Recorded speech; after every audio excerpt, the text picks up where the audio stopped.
Listener, if you've ever felt the call to honor your roots or share the story of someone who paved the way before you, then you are in for a treat. On this episode, I'm joined by the brilliant and deeply thoughtful Alelia Bundles, award-winning journalist, best-selling author, and the great-granddaughter and namesake of Alelia Walker, a legendary figure of the Harlem Renaissance.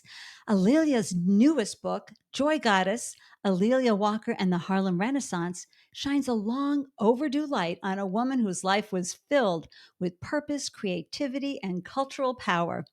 We dive into the magic, the mischief, and the meaning behind Alelia Walker's life, her influence, her joy, and the legacy she helped shape. And we talk about what it means to be a woman in her 70s, still out in the world, doing meaningful work while staying connected to energy, purpose, and joy. This is a conversation about legacy, creativity, and claiming your space, especially after 65. I'm so happy you're here for this delicious conversation that's going to be filled with a lot of joy. Welcome to the Don't Be Caged by Your Age podcast, Alelia Bundles. How you doing? I'm great, Andy. Thank you so much for having me. And boy, I know this is not the first time anyone has said this to you, but your enthusiasm is contagious. I'm already in a better mood. That just is music to my ears and it makes my heart sing with joy. Thank you so much for that. I'm so happy you're here to share how you're shattering age related expectations. But this podcast is also all about aging out loud and proud, showing folks what it's like to just claim your age and be proud about it instead of afraid to share it. So please share where you live today and how many years the world has enjoyed the gift of your presence. I live in Washington, D.C., but I grew up in Indianapolis. I left there in 1970 when I went to college. And if you do the math, I'm 73 years old. Woohoo! you know, as a side note, I have so many women in their 40s and 50s come up to me, Alelia, sharing how excited they are about turning 60s and their 70s now that they're hearing these stories of women like you who are out there still sharing their brilliance and their glow and feeling very visible and connected. So, hooray for that. You have this incredible legacy as the great granddaughter of Madam C.J. Walker and the namesake of Alelia Walker, coupled with this extraordinary background in journalism and TV. I'm curious as to how did those early experiences shape the thoughtful, in-depth work you're doing on your family story today? Well, my mom was vice president of the Madam C.J. Walker Manufacturing Company when I was growing up in Indianapolis. My dad was president of another black hair care company. So technically they were competitors, but by that time, the Walker Company was no longer a major player.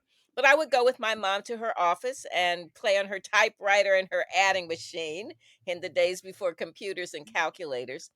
And that was what she did, and I really loved writing. I really at 8 years old, I began to think of myself as a writer because one of my mother's friends who was a school teacher read a short story that I wrote and sent it to a children's magazine. So I had a byline at 8 years old, and that's what I thought of myself as, not as somebody who was going to necessarily follow in my mother's footsteps in business.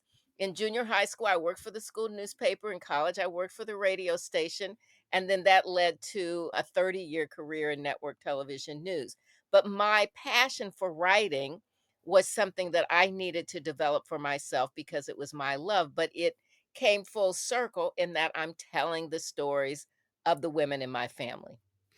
And I love that because being able to look back and find such rich legacy to talk about.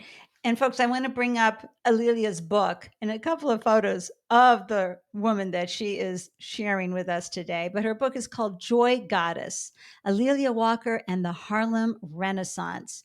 And you dive into such great information. And it's not as if this is a new topic for you. You've been talking about this for years, but what compelled you to write this deep dive into Alelia Walker's life? You've said you wanted to move past the cocktail party caricature and Mhm. dig more into who she really was. Tell us a little bit more, but May I just do a quick recap for the listeners? Sure. Uh, yeah, so listener, Alelia Walker was a dazzling socialite, arts patron, and hostess of legendary salon style gatherings that brought together jazz legends, playwrights, poets, and visual artists. And you, Alelia Bundles, bring more of Alelia Walker to life in this book. I mean, she was fiercely independent, had some turbulent relationships, and was a passionate woman who helped shape Black cultural life in early 20th century. But I'm thinking that you found some more parts of her personality and story that you just had to share with us. Well, absolutely. I was talking with someone the other day and they said, "You spent 30 years as a producer. Wasn't she kind of a producer? Are you?" And I really had not thought of it in that way. But she was this amazing Mm, social impresario who not only created interesting business opportunities and events, but social events that really helped define the Harlem Renaissance. But I first became interested in her really when I was 3 or 4 years old, when I found some things that belonged to her in my grandmother's dresser drawer, these little miniature mummy charms that I later learned she had bought in Cairo in 1922. But in a serious way, when I was a senior in high school, I was starting to discover Black writers like Countee Cullen and Langston Hughes. And we had some books in the house that were written by those people that had belonged to her. And when I was trying to find a topic for this high school paper, my mother suggested that I write about the Harlem Renaissance. And so I wrote this paper then, and that was the beginning of me writing about Alelia Walker. So that was 1970. That was a really long time ago. But Madam Walker was the more famous to the degree that people knew her at all. And when I was in graduate school at Columbia in journalism, my master's paper advisor, Phil Garland, who was the only Black woman on the faculty, recognized my unusual name, Alelia, with the A apostrophe capital L. And after I had given her some very cliched topics, she said, "Your name is Alelia. Do you have any connection to Madam Walker and Alelia Walker?" And I think she knew the answer, but I was not broadcasting that information, and she said when I said, "Yes," she said, "That's what you're going to write your paper about." So, and I wrote mm. about Madam Walker. Then I wrote On Her Own Ground and a couple of young adult books, but I always knew from the time when I was working on Her Own Ground that Alelia Walker needed her own biography. It's just taken me a long time to let her shine in her own way. Can you imagine being the daughter? She was the daughter of Madam Walker, right? I Right. mean, this is a savvy, powerful woman in business. That brain, how it worked, versus Alelia Walker, who was more about the creating an experience, and her DNA package, so to speak, showed up as somebody who wanted to gather folks together, have the salons, but also not hold herself back. At least that's my experience of reading Yes. about her. Hold herself back from being who she was and fully expressed. It took a lot of courage to let those passions fly out, right? Well, because of course, because Madam Walker was larger than life, a woman who'd been born on the same cotton plantation in Delta, Right. Louisiana, where her parents and older siblings had been enslaved. First child in her family born free, washerwoman until she was 38, but had become a millionaire. She founded her company and created hair care products and employed thousands of women. Well, of course, people would look at her daughter and say, "Are you gonna be like your mother?" That's just the natural thing.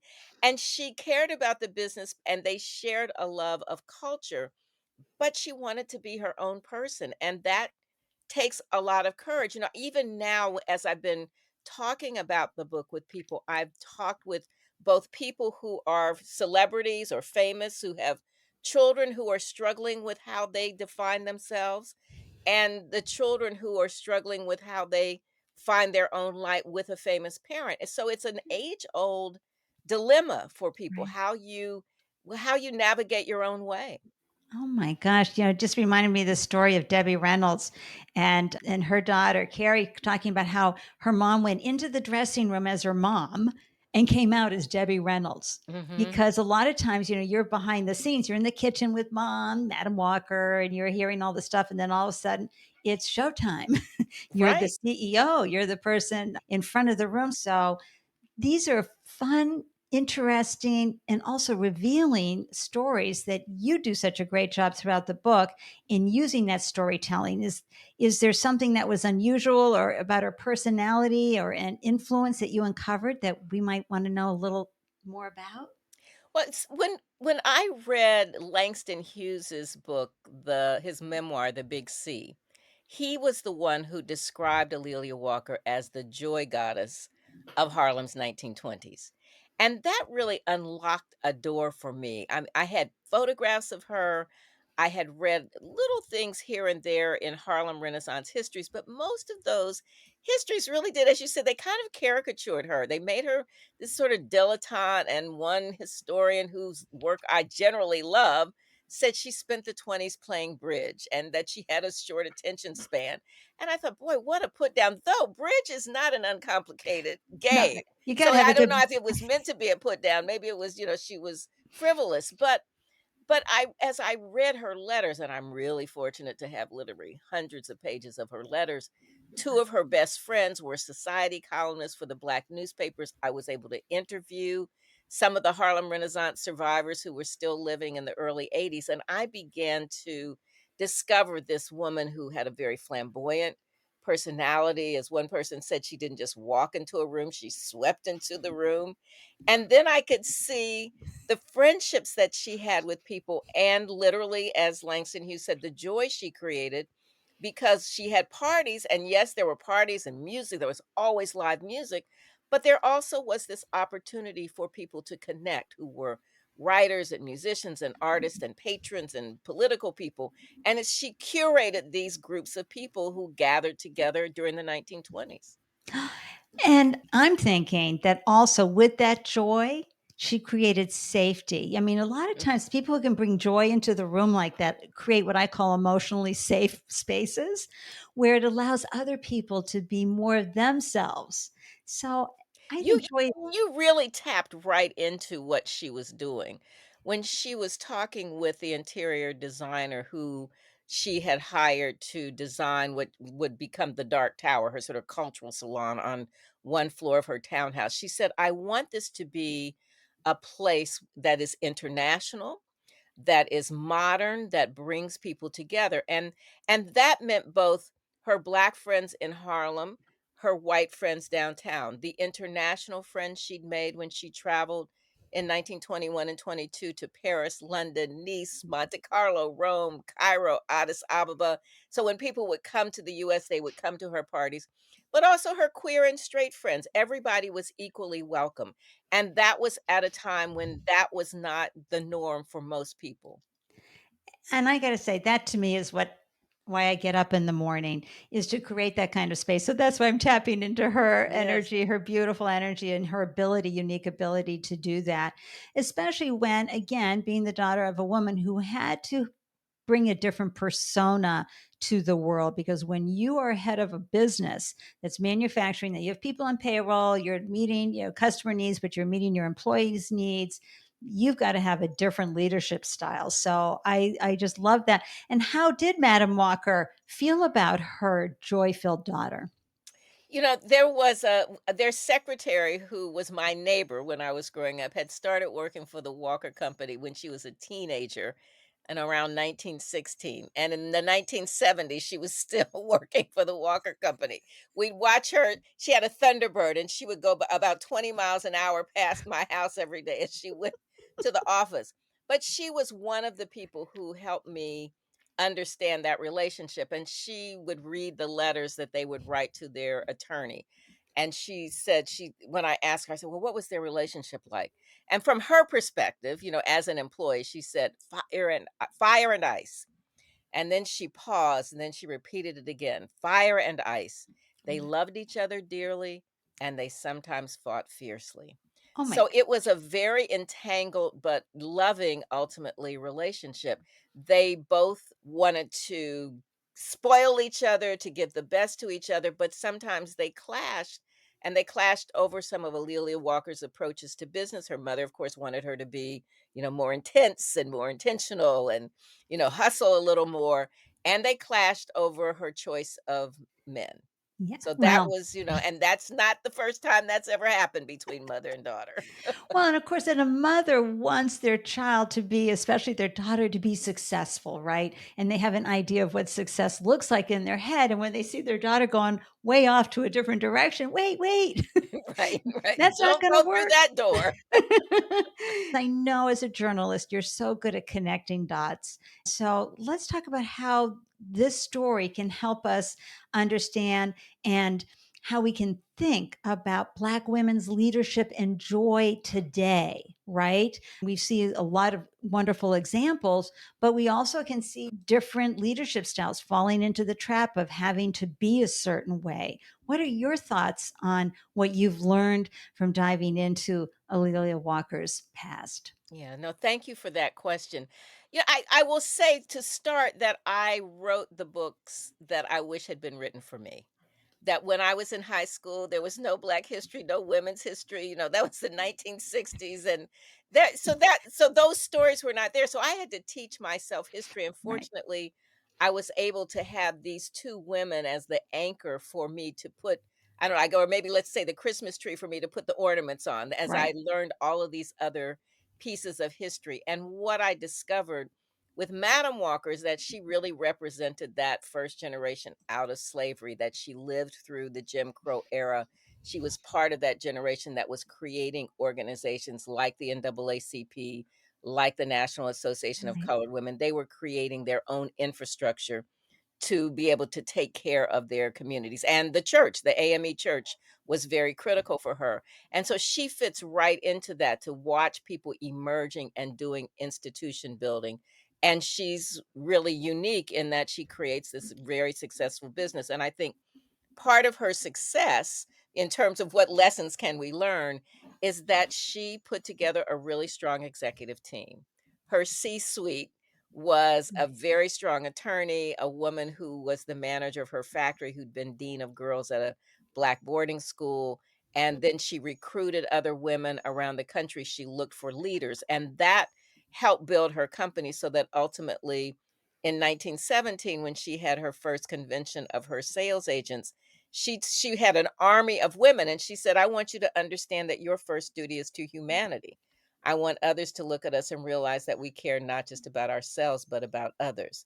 She gave prizes to the women who had contributed the most to charity, not just those who had sold the most products. So she was really putting together a group of women who could make a difference in their community. So that was key. And she enjoyed herself. Her homes were filled with music. Her mansion, Villa Lawaro in Irvington, New York, had a music room with an organ, a harp, a grand piano. She always had musicians around her. So there was joy that was coming at the same time that there was a political, she had a yeah. dinner, the Oh, political people would be there, but also the music would be there. And I and think Alelia Walker picked up on that. She loved culture as yeah. much as her mother. And this is what we need more representation of. We need more of these stories. And listener, please, please, please go grab a copy of Joy Goddess, Alelia Walker and the Harlem Renaissance. Seriously, you are going to just love just hearing Alelia Bundles talk about it today. I know you're going to want to read this. So I just love that you've written this book. But I want to talk a little bit more about you now because 73, you're Mhm. out there, you're vibing, you're shining, but you are also doing a lot of interviews, book launch events, traveling to new cities, doing all the promotional things that one has to do now after they've done all the effort to write a book, right? The old days of getting any help from the publisher. I don't know if you got much help, but what has surprised you this time around? Because you dropped the book again in June 2025. It came out for all of us, and you started your city tours around the country. What has surprised you about bringing a book to life for everybody and promoting it this time around? Well, it is I wrote On Her Own Ground, and it came out in 2001, and I'd written a young adult book in 91, another young adult book a little, sort of in between. But the two major books, the difference between 2001 and now is huge.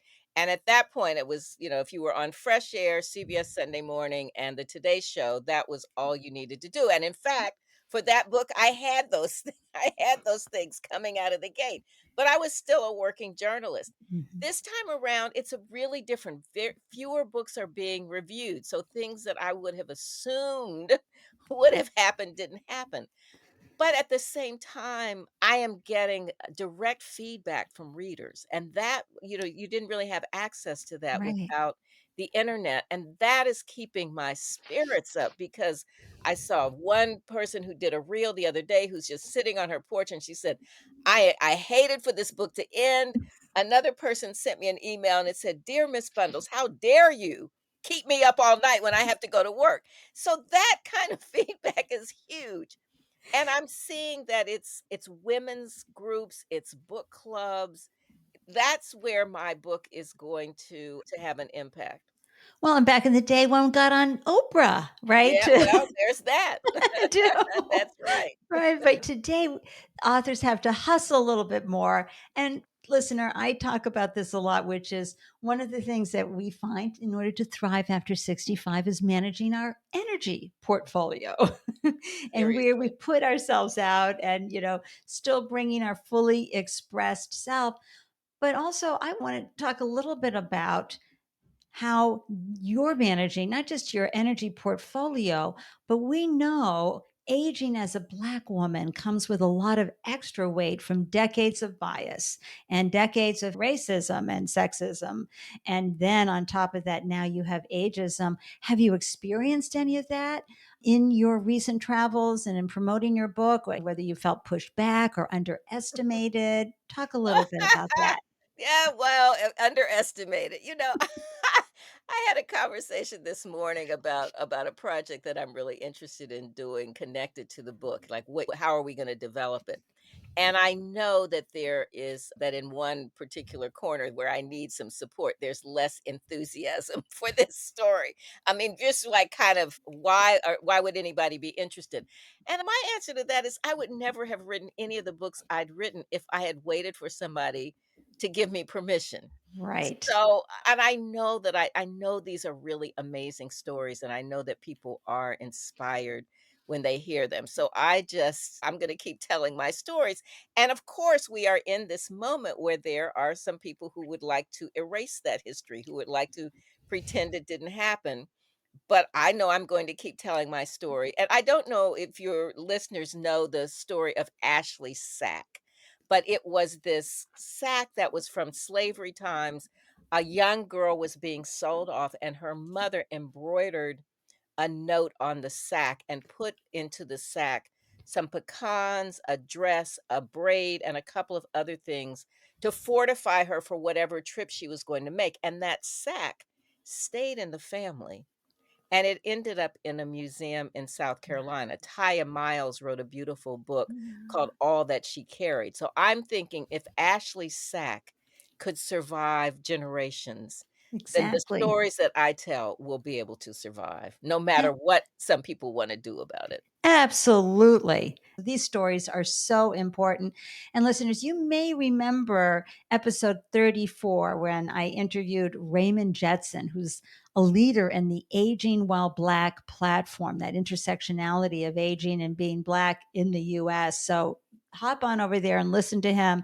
He has some wonderful insights and advice and helps us understand more about the journey of aging while Black in our country. What advice do you have for women as they age into their 60s, 70s, and beyond? Because you exemplify the fact that ambition is ageless, right? That aging is a superpower. I can see your cape flying behind you there as you're entering into this world, but you've done a phenomenal job at staying visible, connected, engaged, and sharing your joy with the world, where so many folks who, even with a career like you've had, still, when they reach a certain age, feel like they have to step back, or sometimes the company they're working at or society around them is telling them to go out to pasture. And listener, you know how I feel about that. Pastures Mhm. are for horses, not humans. What advice do you have? Well, no, I totally agree with you. Retirement is just like not it's when someone says, "Are you retired?" I'm like, the concept just does not compute with me. And I worked in corporate America for 30 years. And then I got to a point, I had done a lot of things, I had enjoyed it and all of that, but the business, the industry, network television news was changing, and I had this book that I wanted to write, and so I think a key for me is that I had always saved money. I'd always put a little money aside so that I would have, the kind of money where you go, not, it's not, a trust fund, but if I had to leave on any given day because I couldn't take it anymore, so I was just ready to leave. And that was 20 years ago. And somehow I have managed, whether it's through writing the books or doing speeches or other kinds of things, to be able to get by just enough to get me from year to year. That has been important to have that freedom. That's And I think right. that's made a huge difference. And the other thing, Andy, is I exercise. I'm not, I wish I were in like serious great shape, but I go to the gym almost every day, There and we I go. just started taking Pilates. I've been doing a Sunday yoga class with women of a certain age for more than a decade. So those kinds of things are really important. They really are, and I love that you tapped into the different things we need to do to stay in our joy and stay finding and filling our purpose, our passion, and our pocketbook. Yes. Lelia, I see photos from people who are like, "Yes, I'm in Costa Rica, and it's just another beautiful day at the beach." And I really appreciate that gorgeous beach that they're looking at, but I would be done with that in about 3 days. you know, maybe seven, but Right. then it'd be like, wait, I need to help the world in some way. I can't just be sitting here. And I And think there's that's so many young people to learn from. I mean, I oh, I don't have children of my own. I have godchildren and I have lots of young friends. And that is, I want to know what they're doing. I want to know what they're up to. I can't catch up. I can't stay stay caught up with them. But at least I know a little bit more than I might have known. absolutely. And just to see the lens from which they're viewing the world, right? Given the lenses we grew up with in viewing the world, I get so excited about the same thing. Oh my gosh. And you touched on just a little bit about what you might be doing next because I Mhm. know you're fully into getting the joy goddess out there to the world and doing all the work behind that. But I know that once a project is done and in the hopper, so to speak, someone like you has something percolating in the back, and you touched on it just a second there. What new dreams or opportunities are floating and to the top and percolating that beautiful brain of yours? Well, I think several people have said, what book are you writing next? And so my answer has been, I'm not writing any more books. But what I mean by that, I'm not writing another book that's going to take me 15 years because these two books, On Her Own Ground and Joy Goddess, it requires so much research and so much fact checking, and then there's the writing part because you want people to be able to read it. I At 73, I don't want to spend another decade in front of my computer, but I am going to be writing some things. I'm a writer, and so I will continue to write. I just will not have a contract and a deadline, so But right now. we might find you on Substack, Yeah, you might find perhaps. me on Substack, you in other places, but I think for now, what I really want to be able to get the book out into the world. I am very interested in seeing what we can develop, whether it's a series or a film or a musical or Right. a play. So that will take some time, and I'm already working with some people who share my sensibilities and my values, so that's important. But there, as you can see, I have lots of books. Now, most of the books that are behind me, I've actually read because these were part of the research that I was doing. These are biographies of people who lived during the Harlem Renaissance. But there are several other bookshelves in my house with books that I haven't yet read. I want to do that. And I want to travel and not have, if I want to go visit friends, I don't want to have to say, oh, I can only have dinner because I have to get back to write. Right. So I'm really looking forward to, sort of fortifying some of my friendships. Yeah, you're managing your new energy portfolio. There you go. And listen, when you reach a certain age, you are very clear on how you want to spend your time and who you want to spend it with. That's the beauty, right? That And the is true. privilege of That's right. reaching our You know, age. and Oh, and seriously, at this age, some of your friends are no longer here. I know. And you Yeah. recognize that you just can't take that for granted. So it really is important. And I'm during the next 6 months, I already have the book tour that's, sort of put together, and I know I'm gonna be able to see this friend, and I'm gonna be able to have dinner here, and I am truly looking Oh, forward to that. So this is about fun. The book tour, while the travel can be a little stressful, like I got back from New Orleans at 3 in the morning I on Sunday. know. That was not expected. Ouch. But for the most part, this is all about, just telling the story and enjoying it and seeing how people respond to the story. That's Yeah. a big joy for me. Well, and we all know joy is resistance, folks. And in this Yes, it is. current political environment in America, we need all the resistance we can get. And joy is a great way to share and help shift the vibes while we're doing all the other things that we need to do to land in a better place. It's always been about the possibility of this country, not, Yes, it is. not exactly how this country has gone, but Our that's for better another. angels. That's for another conversation. Oh my Yes. gosh, listener, be sure to check out Joy Goddess, Alelia Walker, and the Harlem Renaissance. You will be so thrilled with this story. I think you'll be joining the folks who reach out on Instagram going, oh my gosh, I couldn't put it down. It was so exciting. And yes, please, a movie, a musical, whatever you can do, TV series on Netflix. We'll take it. Shonda. Yes, please, That call was me. right. But be sure to follow Alelia on Instagram at AELIABUNDLES. I have all the links in the show notes. You can find her on LinkedIn, thriving and bringing all of her joy to the world. I am so grateful that you carved out time today to join me, Alelia Bundles, for this delicious conversation. I have loved every minute of it. Thank you. Thank you. Thank you, and listen, I just have one request. If people are so inclined to leave a review on Amazon or Goodreads, I would be really grateful. Yes, please follow me on your bundles on Instagram, on all the other places, and tell 5 friends. Absolutely. And folks, here's a pro tip. You can ask ChatGPT to help you with that review. A lot of people don't do it because, like, oh, what am I going to say? I'm a terrible writer. They get all caught up in that.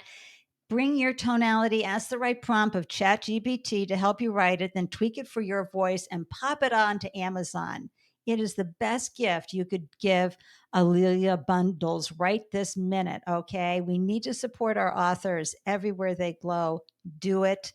It's a wonderful way to have reciprocity in the world. Thank you. 2 Yeah. sentences is enough. It really is. Love this book and 2 sentences, Right. everybody. It's not that hard. And so thank you. And please add Win to Alelia Bundles sales and help her get more folks out and enjoying this wonderful story. Thank you, Alelia. I'm so Thank you. grateful for you. And listener, please remember you have so much more to give. Don't let those internalized ageist beliefs prevent you from pursuing new dreams and opportunities. The world needs you, whatever that looks like, whatever that feels like. You have it. We need it. So until next time, I'm wishing you a delicious day everywhere you glow. Cheers from Boston, everyone. And thanks again, Alelia. Thank you. Listeners, I'm so grateful you carved out time to tune in and grab the gems from this delicious conversation. Be sure to hop on over to Don't Be Caged by Your Age on LinkedIn or Instagram to share your thoughts about ageism and unretirement. Because in this space, your age doesn't define you, it refines you. If you are inspired by a story you hear, it would mean the world to me if you would subscribe, share, rate, and review the podcast. To receive an alert whenever a new show is posted, please join the Don't Be Caged by Your Age newsletter. Every month, you'll receive links to the podcast and helpful resources for creating possibilities for your unretirement days. Thank you for tuning in. I am so excited to hear how you found ways to thrive after 65. Waving from Boston, cheers.